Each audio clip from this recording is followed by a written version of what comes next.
If the Warriors win without Durant, how is it going to affect his image? Well, listen, I don't think it's going to have, I'm not going to say it's not going to have any effect on his image because you've got people out there that's going to question him and what have you. I'm going to say it shouldn't because we know how great he is. The reality of the situation is very, very clear. The Golden State Warriors got snipers, they've got sharpshooters, they've got all of this stuff. There's no question about it. And them winning without Kevin Durant, you're going to look at people and you're going to see people rather using that as an excuse to chide Kevin Durant. But I am of the mindset that it should have no effect on him because Kevin Durant, to me, is arguably the greatest player in the world, and nothing that the Warriors do take away from that. A matter of fact, I think it's a testament to his greatness that a team so great, so phenomenal, with a guy, by the way, that should be on one of the all-NBA teams, and Klay Thompson got clearly jobbed, as far as I'm concerned, along with the greatest shooter that we have ever seen in Steph Curry.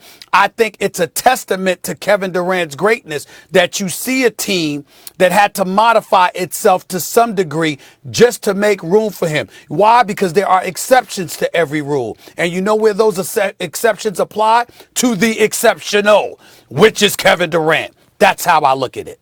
Look, if they win without KD, it's going to make both the Warriors and KD, Warriors without KD and KD, look exactly the same as we already know they are. There's no new information here. So what do I mean by that?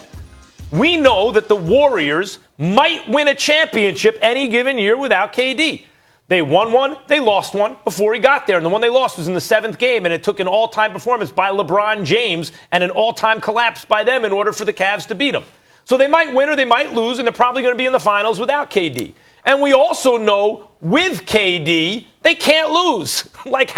We know that already. Just because they can't lose with KD doesn't mean that they can't win without him. So we're not going to learn anything new. Like, if anyone wants to say, they're better without KD, stop. There's no team that has ever been constructed that wouldn't be better with KD. He doesn't even need the ball to be great. He can defend, let alone switch on 5 positions. He can score from anywhere. He can pass. He always looking to make the right play. He plays hard. He's 7 feet tall. He's athletic. Now, this is what's been happening. With KD on the floor, since you can't leave Steph, you can't leave Klay, because Draymond and Iguodala are big-time, money-time producers. So what's happening is other teams are saying, okay, we dare KD to beat us playing iso ball one-on-one. Yeah, but he'll do that. If that's what you're asking KD to do, he will do that every time. If you're saying, KD, can you beat our guy, one-on-one if you just iso? Well, yes, he can, and he will. And so other players don't look as good or as productive when they're doing that. But you still can't beat that. So, yes, other players will look better without him at times, but obviously the Warriors, like any team ever, even a hypothetical one, would be better with KD. I love your animation. I love how you give all these different stats and everything, Max, and you're so animated and everything. But it's simple. Kevin Durant is going to be 3-time NBA champion, 2-time Finals MVP, League MVP, and he's the second best player in the NBA. Behind Kawhi Leonard. Behind LeBron James. But we'll talk about that later. So it doesn't change. Its image doesn't change. It's still the same. I mean, they win. He's still, hey, I got a 3rd championship. That's about it. And he contributed to it. Oh, yeah, he did. By the way, can I take a moment? I want to, as an aside, guys, this has nothing to do with the subject at hand.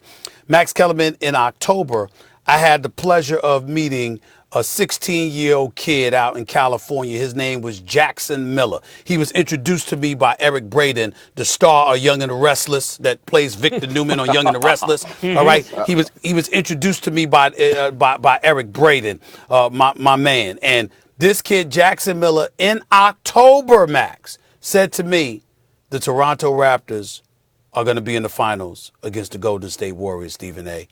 Book it. And I denied it. But I got to give the kid props. Before the season started. He knew what the hell. He knew what the hell he said. He knew what the hell he was talking about. Before the season started, there was a handsome gentleman I remember on TV predicting the Raptors. Yeah, it was you, Max, and then you jumped off, the wagon five different times. No, I jumped off the wagon once, and I got on the Fox. Five different times. Hey, man, you never know. It was week to week with him. That's right. I go based on the best evidence. Yes, that's right. That's right. Evidence changed. Greek Freak's the best in the world. Then he wasn't. Then he is. Then he's top 3. And then he's not anymore. But he might be the best in the world come Monday. That was your word. The economist Keynes said, "When the facts change, so does my opinion." What do you do, sir? Okay. All right. So you're an economist now. So you're an economist now, among other things. Okay. All right. Economist Max Kellerman. Okay. That works. It's a good explanation. It's a good explanation. Good explanation. All right, let's leave the conversation right here. We still have a lot more to come on First Take. First off, is Kawhi strengthening Max's point that he is more clutch than Kobe Bryant? Okay, here we go. You are not going to want to miss this one. We've got a great show planned for you tomorrow. What is the most important factor for the Warriors in stopping Kawhi? Plus, how will the suspension of Ben Watson for the first 4 weeks of the season affect the Patriots at the tight end spot? And after the Raptors gamble and win big on signing Kawhi for a one-year deal, should other teams follow suit? First Take Tuesday, 10